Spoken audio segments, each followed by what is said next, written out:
All right. Welcome back, everybody. Thank you so much for joining us for another video. Today, we are going to be giving you guys the highly anticipated and much requested custom sneaker studio tour, or better yet, what I like to call it, the DCF Shoedio. So I want to take you guys back real quick to September of 2011. Hard to believe it's already been 10 years. That was the first time I customized a pair of shoes. Started off working on Mama DeJesus' kitchen table, and then from there, she was gracious enough to open up a spare bedroom to let me run the business out of in her house. After working out of there for almost 5 years, we then moved into a studio into downtown Chicago. We had a huge 2,000 square foot warehouse space. This was awesome because I was working out of a spare bedroom previously, so having all of this space was incredible. The space was super cool because there was also an art gallery attached. We hosted a couple art events there. We had a huge display area, couches, video games. We always had people passing by. It was a great space. So after a few years when our lease was up there, I knew that eventually my goal was going to be, again, have that ability to work from home, have my own basement art studio, and that's what we are in now. So we filmed a video about a year and a half ago when this space was completely empty, just talking about some of our plans for it. So when it came to designing this workspace, thankfully I already had quite a few years of experience under my belt, so I really understood what was gonna help me be the most productive, what was gonna help me have the best workflow, be the most efficient, what types of things needed to be nearby one another, what are some things that I never had in a studio previously that I thought would really help me here. Another huge factor in the planning was that we really wanted this space to be very friendly for filming YouTube videos. We wanted to have multiple sets, multiple different locations where we could do a lot of the filming. Previously, we were pretty cramped. We really didn't have multiple locations. We could only shoot in 1 or 2 spots. So we really wanted the ability to just sort of film anywhere in here and it to still look good. And so to go along with that, this was the first time I was ever buying new furniture for an art studio. So every single piece of furniture that you'll see in here, I actually picked up from IKEA. And there's a few reasons behind that. One of the big ones is it's very affordable. This works out great just because I know from previous experience that things are gonna get pretty messy around here. Also on IKEA's website, I was able to just punch in the dimensions of the room and then start plotting out all of the different desks and pieces of furniture that I wanted for the space. So if there's anything in here that you see that you like, you could bet that it came from IKEA, but now let me go ahead and give you a tour of the entire space.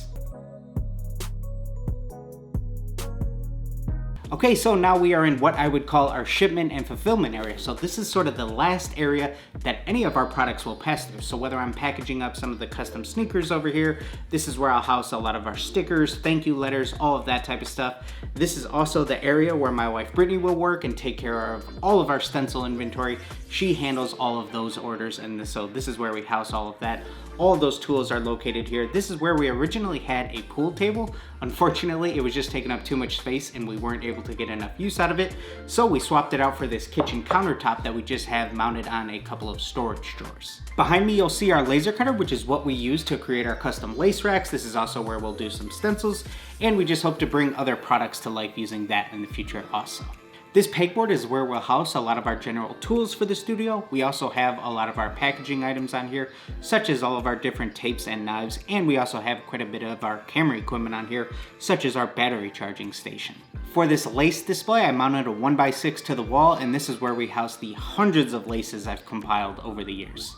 And directly below that, we have all of these bins and drawers dedicated just to camera equipment.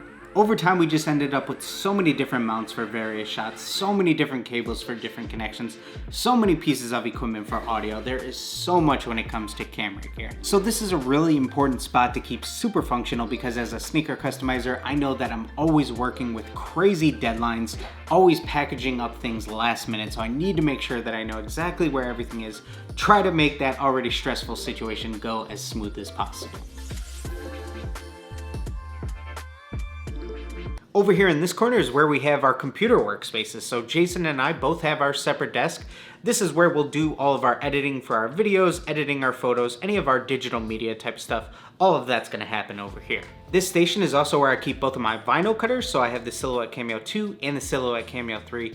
This rack is perfect for storing any of the additional vinyls, any of the additional cutting mats, all of the equipment that goes along with stencil making. A little tip over here that I definitely recommend just for your workflow is to certainly keep a cutting mat nearby your vinyl cutters.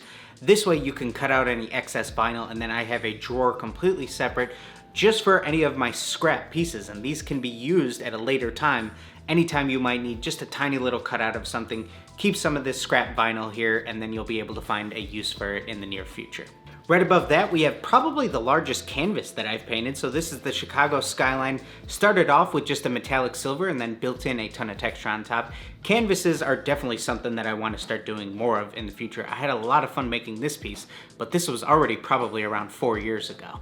Right above my desk, I have this huge piece made to look like my wife, Brittany. Back in 2017, we hosted an art gallery back when we had a downtown studio and we had all local Chicago artists featured. My wife, Brittany, loved this artist, Haley, and her work, so I thought that it would be really cool to commission a piece done in her style with a photo of my wife, and I love how this piece turned out. And then right above Jason's desk, we have the 100K subscriber YouTube play button. It is absolutely insane that we even got this thing.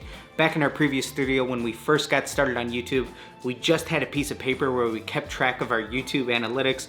We would take note every 1,000 subscribers we got, or any small denomination like that. So to have made it this far, none of this would be possible without you guys. So we just want to say thank you again for your continued support here on YouTube.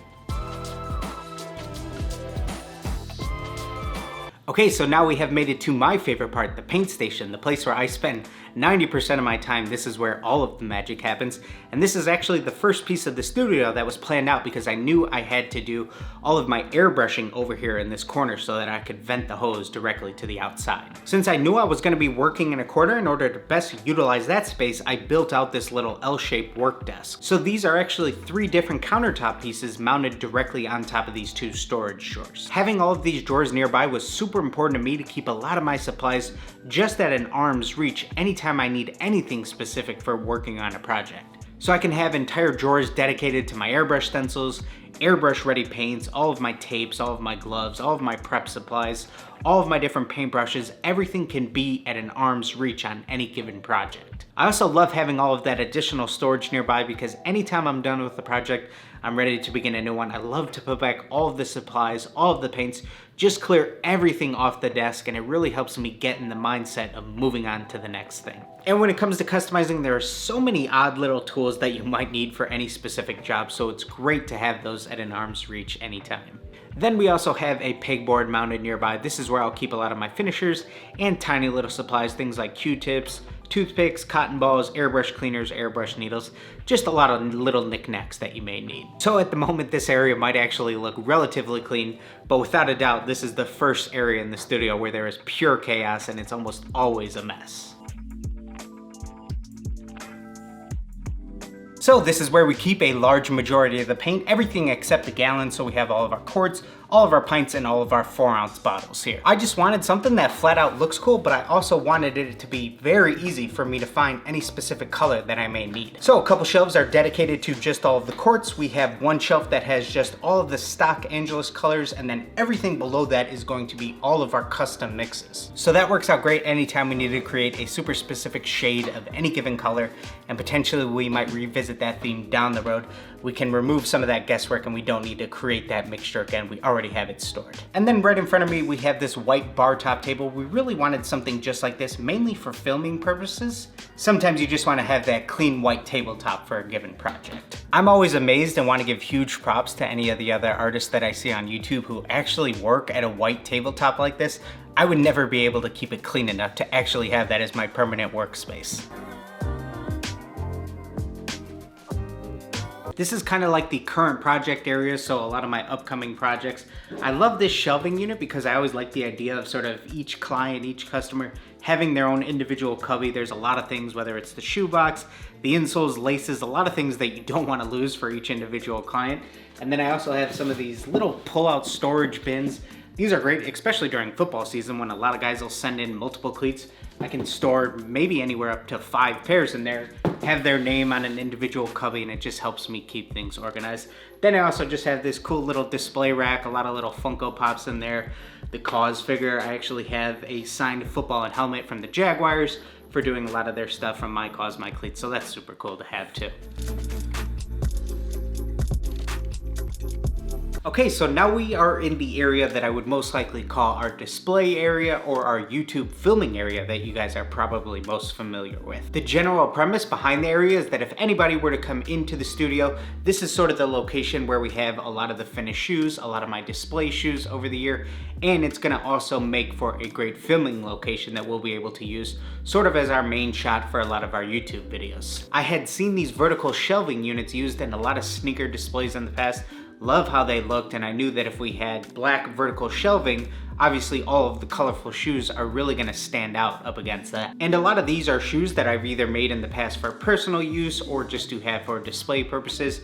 We used to do a lot more conventions, so we always wanted to have a full table with plenty of shoes. So that's what a lot of these shoes that we have displayed are for. This is also where we're gonna store a lot of our larger camera equipment, like all of our lights, mic stands, tripods, all of that fun stuff. Since this is the main shooting location, sort of at any given moment, we want to be able to quickly set up and get right into filming. We also wanted to utilize another shooting location over here that is heavily inspired by Lou from Unbox Therapy. He does a lot of great unboxings and reviews here on YouTube, and we always thought his setup looked great.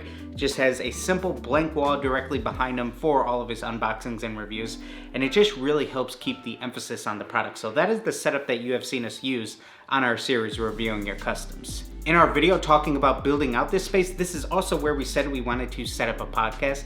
That is something that has never been brought to fruition, but I do still want to do something in the future, collabing with other artists, other customizers, other YouTubers, just some type of general long form content. Not sure exactly what that is, but still something I definitely want to do in the future. Then over here off to my left is also where we have a ton of great additional storage directly in these closets. I've certainly tried my best to have a lot of these supplies organized, labeled. This way, at a moment's notice, whatever you're sort of looking for, whatever supply you may need, you're quickly able to find it. If I need somebody else to go ahead and search down for something in any of these closets and any of these bins, it hopefully shouldn't be too hard to find. Nothing's worse than right in the middle of a project completely running out of a supply, so I'd like to try to keep a ton of stuff on hand in storage. So thank you guys so much for joining us through this tour through our custom sneaker studio. With the amount of time an artist is gonna spend inside their studio space, you really wanna make sure that it's a place that you really enjoy being. You really wanna make sure that it's a place that really invokes creativity for you. And that's certainly one of my favorite things about this space. As soon as I come down here, I know I can be locked right into my zone. And I just wanna remind you guys that this isn't something that happens overnight. I've been working for nearly 10 years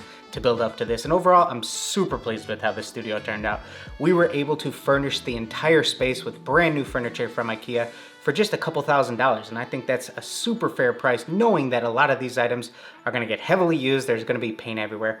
But again, I'm just super pleased with how this space turned out. And so I just wanna end the video with one little pro tip for you guys. If you're looking to start building out your own custom sneaker space, try to make sure that you're not working in a space that already has a bunch of carpet laid down. Carpet can be the destroyer of custom sneakers. The first few years that I was working in that spare bedroom at my parents' house, there was carpet laid down, and carpet just holds so many dust and particles. I would end up with that stuff in my paint jobs all the time. I'd have to remove a bunch of paint, a bunch of layers. It just became a total headache. So try to make sure that you're working in a really nice and clean, dust-free environment. Thank you guys so much for watching. Go ahead and give this video a like if you haven't already. Make sure you're subscribed, and we'll see you guys in that next video.